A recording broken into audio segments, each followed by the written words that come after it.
നിങ്ങൾ ഏറ്റവും കൂടുതൽ സ്നേഹിക്കുന്ന ആൾ, നിങ്ങളുടെ കൂടെ വർഷങ്ങളായി ജീവിക്കുന്ന ആ വ്യക്തി സത്യത്തിൽ നിങ്ങൾ വിചാരിക്കുന്നയാൾ അല്ലെങ്കിലോ?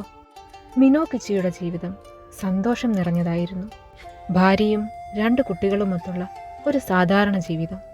പക്ഷേ മഞ്ഞു മൂടിയ ഒരു രാത്രി അയാൾ കൊടുത്ത ഒരു വാക്ക്, അത് എല്ലാം തകിടം മറിച്ചു. വർഷങ്ങൾക്ക് മുമ്പ് മഞ്ഞിൽ വെച്ച് കൊടുത്ത ഒരു വാഗ്ദാനം ഒരു നിമിഷത്തെ മറവിയിൽ തകർന്നു. അതിനുശേഷം അയാൾക്ക് നഷ്ടപ്പെട്ടത് ഒരു വാഗ്ദാനം മാത്രമല്ല, തൻ്റെ മുഴുവൻ ലോകം തന്നെയായിരുന്നു. ഇത് ജപ്പാനിലെ മഞ്ഞിൽ ജനിച്ച നിഗൂഢ സുന്ദരി യുക്കി ഒന്നയുടെ കഥയാണ്. കഥ തുടങ്ങുന്നത് വർഷങ്ങൾക്ക് മുമ്പാണ്. ജപ്പാനിലെ മഞ്ഞ് മൂടിയ ഒരു മലനിരയിൽ വിറക് വെട്ടാൻ പോയതായിരുന്നു മിനോകിച്ചിയും അയാളുടെ ഗുരുവായ മൊക്കാസുവും. പെട്ടെന്നുണ്ടായ ഒരു മഞ്ഞുകാറ്റിൽപ്പെട്ട് അവർക്ക് വഴി തെറ്റി. ഒടുവിൽ ജീവൻ നിലനിർത്താൻ വേണ്ടി അടുത്തുള്ള ഒരു പഴയ തടിമില്ലിൽ അവർ അഭയം തേടി. തണുത്തു വിറച്ച് അവർ അവിടെ കിടന്നു. പാതിരാത്രിയിൽ തടിമില്ലിന്റെ വാതിൽ ആരോ ബലമായി തള്ളി തുറക്കുന്ന ശബ്ദം കേട്ടാണ് മിനോകിച്ചി ഉണർന്നത്. അവിടെ ആ മഞ്ഞിന്റെ വെളിച്ചത്തിൽ അയാൾ ആ കാഴ്ച കണ്ടു. വെളുത്ത കിമോണ ധരിച്ച നരച്ച മുടിയുള്ള ഒരു സ്ത്രീ. അവൾ തൻ്റെ ഗുരുവായ മൊക്കാസുവിൻ്റെ അടുത്തേക്ക് നീങ്ങി. അയാളുടെ മുഖത്തേക്ക് അവൾ ഒന്നാഞ്ഞൂതി. നിമിഷ നേരം കൊണ്ട് ആ വൃദ്ധൻ ഒരു മഞ്ഞുകട്ടയായി മാറി. ഭയം കൊണ്ട് മിനോകിച്ചിയുടെ ശബ്ദം പുറത്തേക്ക് വന്നില്ല. അടുത്ത ഊഴം തൻ്റേതാണെന്ന് അയാൾ ഉറപ്പിച്ചു. പക്ഷേ ആ സ്ത്രീ അയാളുടെ മുഖത്തേക്കൊന്ന് നോക്കി. അയാളുടെ കണ്ണുകളിലെ പേടിയും യൗവനവും കണ്ടിട്ടാവാം അവൾക്ക് മനസ്സലിഞ്ഞു. അവൾ മിനോകിച്ചിയുടെ ചെവിയിൽ മന്ത്രിച്ചു, "നിന്നെ ഞാൻ കൊല്ലുന്നില്ല, പക്ഷേ ഒരു നിബന്ധനയുണ്ട്. ഇന്നിവിടെ കണ്ടത് നീ ആരോടെങ്കിലും പറഞ്ഞാൽ നിന്റെ ഈ ജീവൻ ഞാൻ അപ്പോൾ തന്നെ തിരിച്ചെടുക്കും." ഒരു മഞ്ഞ് കാറ്റ് പോലെ അവൾ അവിടെ നിന്ന് അപ്രത്യക്ഷയായി. വർഷങ്ങൾ കടന്നുപോയി.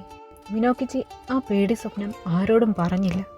പിന്നീട് അയാൾ ഓയുക്കി എന്ന സുന്ദരിയായൊരു പെൺകുട്ടിയെ കണ്ടുമുട്ടി. താമസിയാതെ അവർ വിവാഹിതരായി. അവർക്ക് മക്കളുമുണ്ടായി. ഒരു സാധാരണ കുടുംബം പോലെ 10 വർഷം അവർ സന്തോഷത്തോടെ ജീവിച്ചു. പക്ഷേ ഗ്രാമത്തിലുള്ളവർക്ക് ഒരു സംശയമുണ്ടായിരുന്നു. പ്രായമേറിയിട്ടും ഓയുകിക്ക് മാത്രം ഒരു മാറ്റവുമില്ല. അവൾക്ക് പഴയതിനേക്കാൾ സൗന്ദര്യം കൂടുന്നതേയുള്ളൂ. പക്ഷെ മിനോകിച്ചി അതൊന്നും കാര്യമാക്കിയില്ല. കാരണം അവൾ അയാളുടെ പ്രിയപ്പെട്ട ഭാര്യയായിരുന്നു.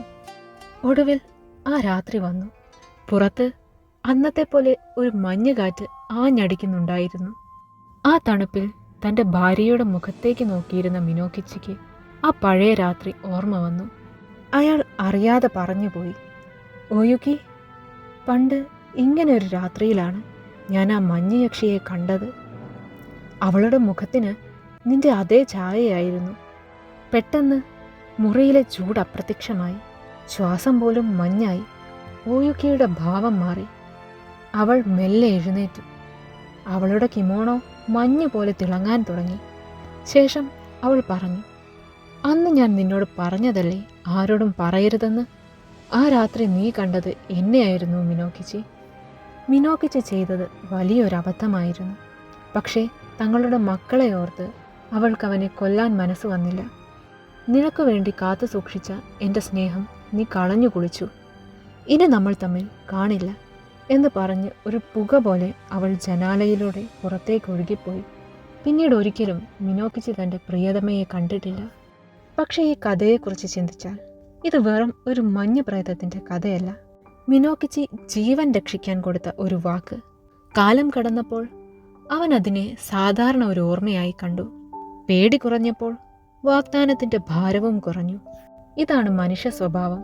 സുരക്ഷിതരായാൽ നമ്മൾ അപകടത്തെ മറക്കും. പക്ഷെ ചില അനുഭവങ്ങൾ നമ്മൾ മറന്നാലും അവ നമ്മെ മറക്കാറില്ല. യുക്കി ഒന്ന അതിൻ്റെ രൂപമായിരിക്കാം. യുക്കി ഒന്നയുടെ ഈ കഥ വെറും ഒരു കെട്ടുകഥയായിരിക്കാം.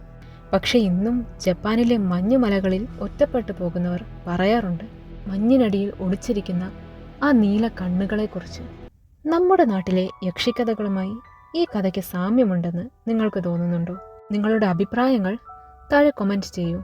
ഇതുപോലെ കൗതുകകരമായ കൂടുതൽ കഥകൾക്കായി ചാനൽ സബ്സ്ക്രൈബ് ചെയ്യാൻ മറക്കണ്ട. അടുത്ത കഥയുമായി വീണ്ടും കാണാം.